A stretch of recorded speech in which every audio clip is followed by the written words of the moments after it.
सब सुविधाएं इनकी खत्म हो गई। जितने जेल से बैठ के साम्राज्य चलाते थे वो बंद हो गया, आर्थिक नुकसान हुआ, संपत्तियां जब्त हुई। तो धीरे धीरे जिस डर की वजह से आपने एक आर्थिक साम्राज्य कायम किया था वो आपको ढहता हुआ दिखने लगा। अंतिम समय में आदमी अगर मुट्ठी से रेत को पकड़े तो और दबाएगा तो और फिसलेगी रेत। तो वही इसके साथ माफियाओं का दिल कितना बड़ा होता है, बहुत छोटा दिल होता है। ये केवल अपना एक माहौल भय का बना के इस तरह से डरा धमका के 10 गाड़ियों का अपना 50 नाल लेके बंदूक घूमते इसीलिए है क्योंकि ये स्वयं डरे होते हैं। तो जब वो सब भी हट जाता है, सामने कोई साथ चलने वाला नहीं है, कोई सपोर्ट नहीं है पॉलिटिकल या गवर्नमेंट का, तो वो डर फिर इन पे हावी हो जाता है।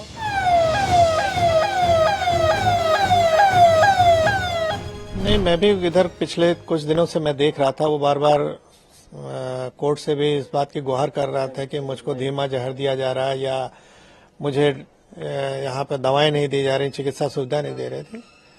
ये केवल उसका डर का जो एक वहम होता है ना वो था, और उस डर इतना हावी वो डर हो गया इसके ऊपर कि कल हार्ट अटैक के रूप में इसकी मौत हुई है। जो डर का साम्राज्य जिसने लोगों पे कायम किया था, सरकार जब बदली है, निजाम बदला है, तो वो डर अब इसके ऊपर हावी हो गया क्योंकि अब कोई पॉलिटिकल सपोर्ट तो था नहीं इसको, न सरकार का संरक्षण था न पुलिस का संरक्षण। जो पुलिस को ये कुछ समझता नहीं था। मऊ के दंगों में आपने देखा खुली जीप में घूमता था, पुलिस के अधिकारियों पर गोली चला देता था, मार देता था। तो वो जब सब कुछ खत्म हो गया, वो संरक्षण नहीं मिलना इसको बंद हो गया मतलब एक तरह से, तो इसके फिर डर वापस इसके ऊपर हावी हो गया और वो तिल तल करके एक तरह से जिसको कहते हैं ना मरना, उस तरह से ये जेल में रहा है और अंतिम परिणति आपने देखा कि हार्ट अटैक के रूप में कल इसकी मौत हो गई। सर, लगातार मुख्तार अंसारी के परिवार वाले और मुख्तार अंसारी खुद लगातार ये आरोप लगा रहे थे कि जेल में उनको स्लो पॉइजन दिया जा रहा है। हाँ, बिल्कुल सही आप कह रहे हैं कि उनके परिवार वाले तो बोलेंगे ही, उनके कुछ खास समर्थक बोलेंगे, वो जब तक जिंदा थे वो बोले, क्योंकि बचने का इनको कोई और माध्यम नहीं दिख रहा था।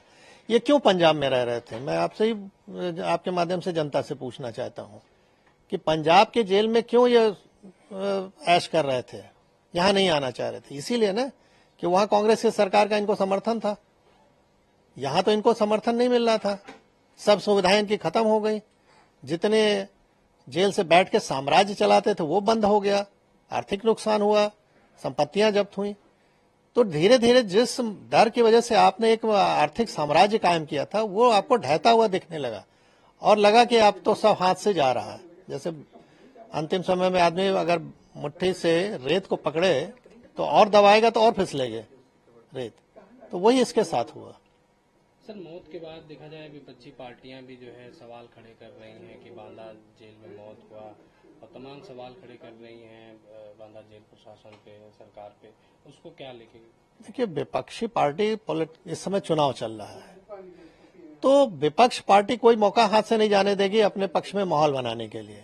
तो सरकार पे तो आरोप वो लगाएगी ही, लेकिन न्यायालय इस चीज को देखेगा। न्यायालय बिना सबूत के, जैसे मैंने कहा कि नहीं चलता है, न्यायालय के सामने सब कुछ रखा जाएगा और वो न्यायालय फिर निर्णय लेगा।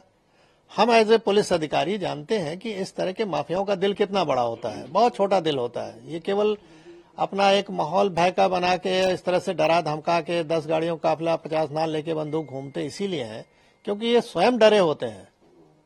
तो जब वो सब भी हट जाता है, सामने कोई साथ चलने वाला नहीं है, कोई सपोर्ट नहीं है पॉलिटिकल या गवर्नमेंट का, तो वो डर फिर इन पे हावी हो जाता है और वही परिणति इनकी हुई है।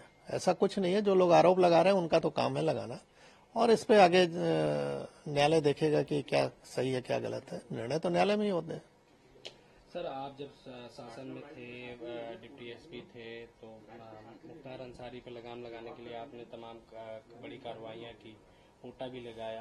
कितनी बड़ी चुनौती के रूप में रही उस समय जब एक सरकार का जो है समर्थन था? आप बिल्कुल सही कह रहे हैं, बात 2004 की है, जनवरी की है, आज से 20 साल पहले की है। और मुख्तार अंसारी का जो भय का साम्राज्य था वो चरम पे था, और सरकार द्वारा जब समर्थन ऐसे माफियाओं को हो जाए तो आप समझ सकते हैं। मैंने अभी आपसे कहा कि वो खुली जीप में मऊ दंगों में घूमता था, जहां कर्फ्यू लगा है, किसी की हिम्मत नहीं हुई उसके प्रति कुछ बोल दे, कार्रवाई की तो छोड़ दीजिए। और उस समय मैंने लाइट मशीन गन रिकवर की।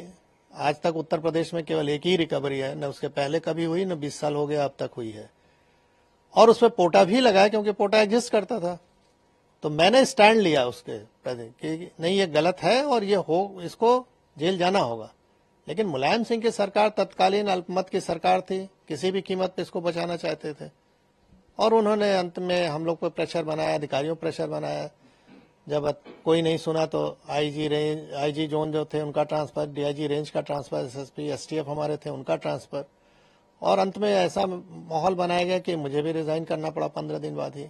लेकिन मैंने रेजिग्नेशन में लिखा और जनता के सामने इस चीज को रखा आप लोग के माध्यम से कि देखिए जनता पॉलिटिकल सिस्टम में आप ही नहीं चुना है इस सरकार को, और किस तरह की ये सरकारें चल रही हैं कि जो माफियाओं के निर्देश पे काम कर रही हैं। हम लोग चुन के आते हैं, सेलेक्ट होते हैं नहीं, जब तो बोला जाता है कि आप पब्लिक सर्वेंट हैं। आम बोलचाल की भाषा में हम कहते हैं गवर्नमेंट सर्वेंट है और हो गए हम पार्टी के एजेंट अगर काम करें जिस तरह से वो कह रहे हैं। तो ये गिरावट की स्थिति बहुत ही खतरनाक थी। धीरे धीरे इस पर लगाम लगा है। न्यायालय में अब निर्णय आने लगे हैं जो कभी नहीं आते थे, दशकों तक, 2-2 दशक तक नहीं आए, अब आ रहे हैं 3-3 दशक के बाद। तो स्थिति बदली है नो डाउट, और उसका नतीजा आप लोग देख रहे हैं कि अपराध में कुछ भी हो रहा है।